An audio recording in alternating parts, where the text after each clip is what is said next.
नमस्कार. वैद्यश्री प्रसाद बावडेकर यांच्या यूट्यूब चॅनलवर आपलं स्वागत आहे. आपण आयुर्वेदिक आहार औषधं बघत आहोत. यामध्ये आपण आयुर्वेदीय पानकं म्हणजे सरबतं पाहत आहोत. आतापर्यंत आपण वाळ्याचं सरबत बघितलं आहे, धण्याचं सरबत बघितलं आहे, काही फळांची सरबतही बघितली आहेत. असंच फळांपैकी आज आपण बोराचं सरबत बघूया.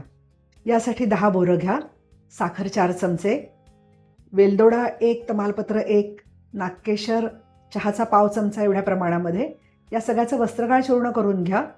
पाणी 150 ते 200 मिलीलिटर घ्या. बोरं स्वच्छ धुवून घ्या आणि पाण्यामध्ये उकळून घ्या.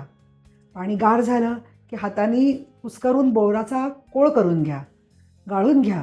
यामध्ये साखर आणि ही सगळी चूर्ण, वेलदोडा, तमालपत्र, नागकेशराचं चूर्ण घाला, ढवळून घ्या. आंबट गोड चवीचं बोराचं सरबत अतिशय गुणकारी आहे.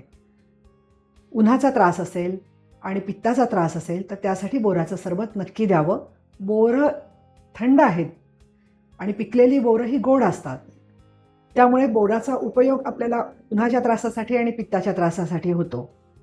पित्तामुळे कडू आंबट उलट्या होतात, गरगरतात, हातापायाची डोळ्याची जळजळ होते. अशा वेळी हे सरबत दिवसातून 2 वेळासुद्धा द्यावं. बाहेरच्या वातावरणात जेव्हा ऊन वाढतं त्यावेळेला खूप तहान लागते, घशाला कोरड पडते, गरगरतं, पोटामध्ये आग पडते. अशा वेळी झोपही लागत नाही, खूप थकवा येतो, शक्ती क्षीण झाल्यासारखी वाटते. अशा वेळी बोराच्या सरबतामुळे ताकद भरून येते आणि बोराच्या सरबतामुळे खूप उत्साहही वाटतो.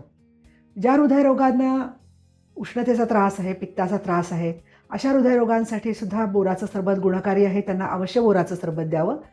बोराचं सरबत थोडंसं सारक आहे.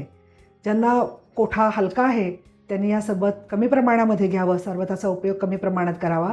ज्यांचा कोठा जड आहे यांना या सरबतामुळे जड कोठ्यासाठी उपयोग होतो, पोट हलकं होतं. असं हे सरबत खूप गुणकारी आहे. बोराच्या सरबताबद्दल अधिक माहिती माझ्या आयुर्वेदीय पानके सरबते या पुस्तकामध्ये पहा. आणि ह्यासारख्याच अन्य सरबतांची माहिती आणि आयुर्वेदाविषयी अनेक विषयांची माहिती आमच्या यूट्यूब चॅनलवर आपल्याला आहे. यूट्यूब चॅनल सबस्क्राईब करा आणि या सगळ्या माहितीचा लाभ घ्या. धन्यवाद.